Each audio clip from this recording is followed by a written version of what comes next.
Hello, fellow Rosarians. So if you were watching my video this week, you saw that we got the David Austin orders in, and I had the rose standards. Those are rose trees that I wanted to plant. And I had planned originally when I ordered them that I was going to put it on the other side of this garage. But once I started digging and prepping in that area, the ground was just too tough. And I was sad because I've been thinking about putting them in that area. So when I asked my husband what we should do, he asked if we could put it here on this walkway. And so we are planning, you'll see that there's no grass here right now. We've just seeded over the past couple of weeks and it's starting to come up, but we're planning a major renovation in August to tear down the main house and rebuild it. And so the excavator asked me kindly to not dig in this area because he needs to bring his equipment through. And I hope he's not watching, because guess what? I am encroaching on that area. And if we have to move them for him to be able to get his equipment through, then we'll do that when the time comes. But I'm going to enjoy them until then. So what I've done is, I'm not sure if you can see it on this back side here, I have hydrangeas, and those can grow 3 to 5 feet wide. So I planned for the width that they need to be able to grow to give them that space. So I've planned that maximum 5 foot, so 2.5 foot off the hydrangea. I've allowed a foot space, and then also the 3.5 to the 4 foot that each one of these rose trees need. So I've also marked here at 4 foot increments the standards where they're going to go. And so I'm going to go ahead and get started. I'm going to dig the holes, throw some biotone in, backfill them, and I'm going to bring in mulch in a couple of days so they won't be mulched initially. So I'll be back in a few minutes.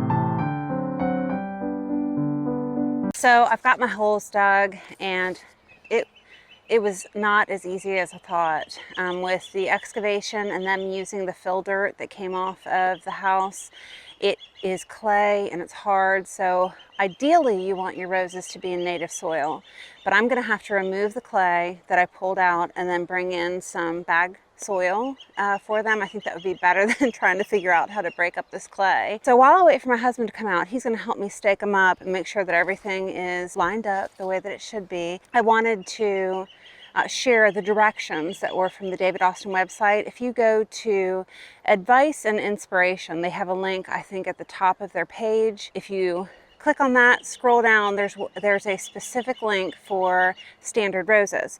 And so what it says is hydrate them for 24 hours. As soon as you get your order, you're going to go ahead and put them in water for 24 hours. We've done that.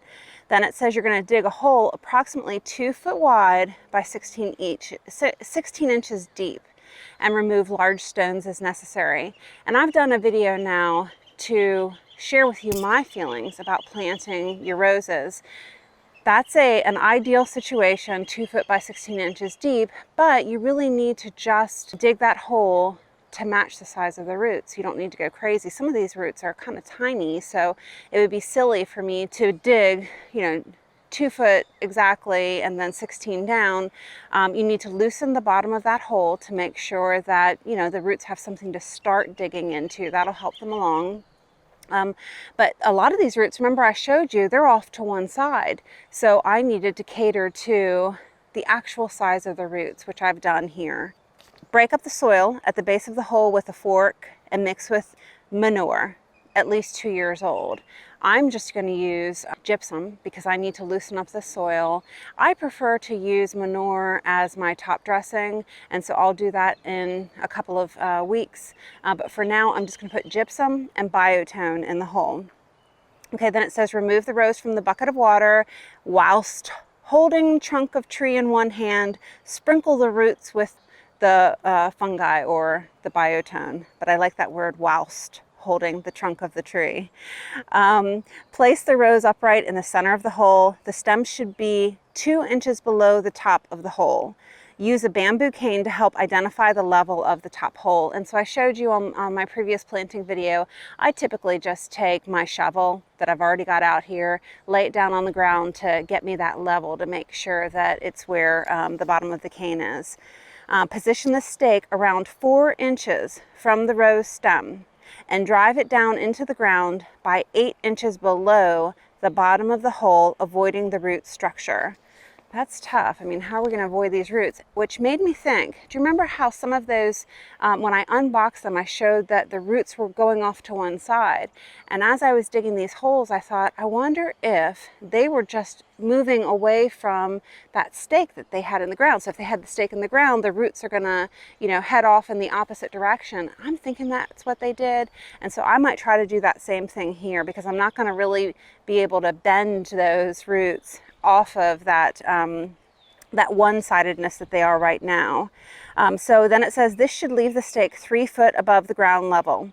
Ideally, the top of the stake should be level with the point at which the trunk of the tree splits into branches. The height of the stake is designed to allow for 3 to 5 years of growth. And I had to do some research online. I was surprised when I went to the David Austin website. I was trying to figure out, well, how wide are they? How tall is it going to grow? And I don't even think it says on the website they grow 6 foot. And the only reason why I knew that was because I looked in my catalog, and it says that all the standards will grow 6 foot high.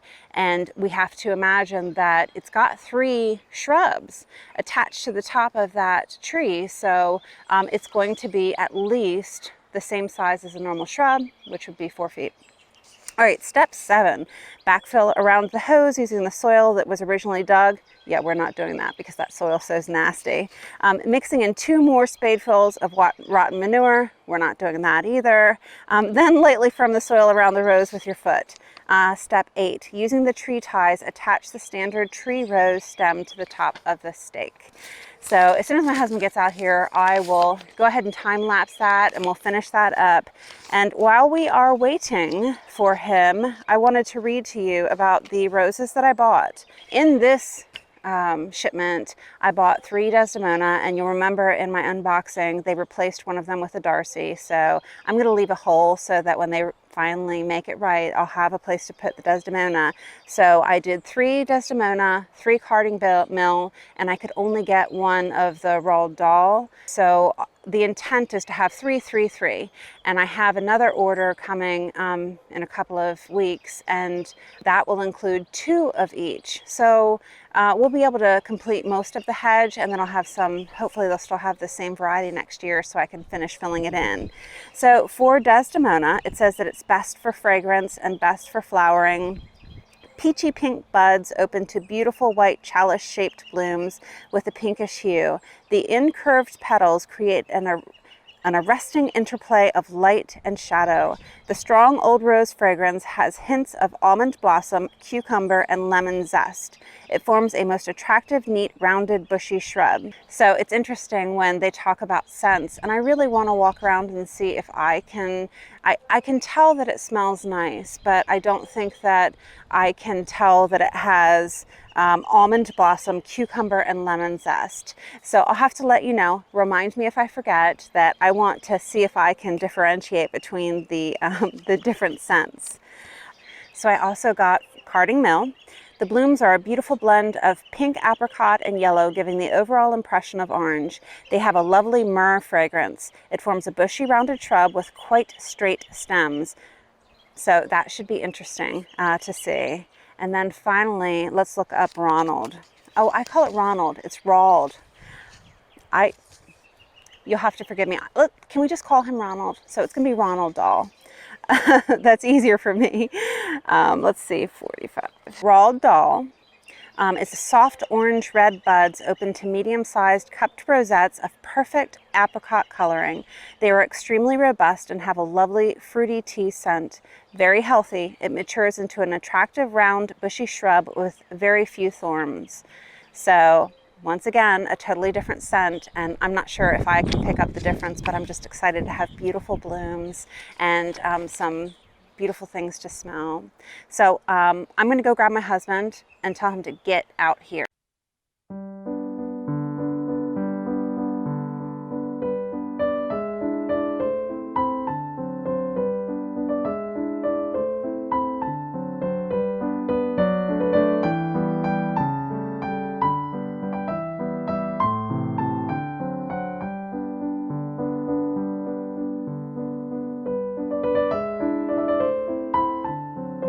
So we're finally done. I'm going to give you a quick walkabout of it and look at it.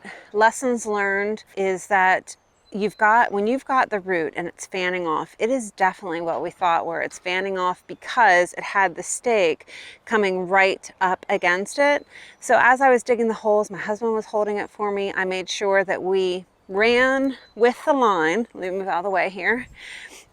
With the line, and we brought that standard as close to the line as we can. Now, I'm a perfectionist, so I'm irritated by this second rose in here that it's not right up to the line, and it looks like a couple down from that. So if you all are telling me in my videos when I do my walkabout that you can tell that it's not straight, I'm gonna lose it. But we did the best that we could. And I'm hoping that as they grow that we won't notice it as much. But I really needed my husband to help me to hammer it down. There's no way.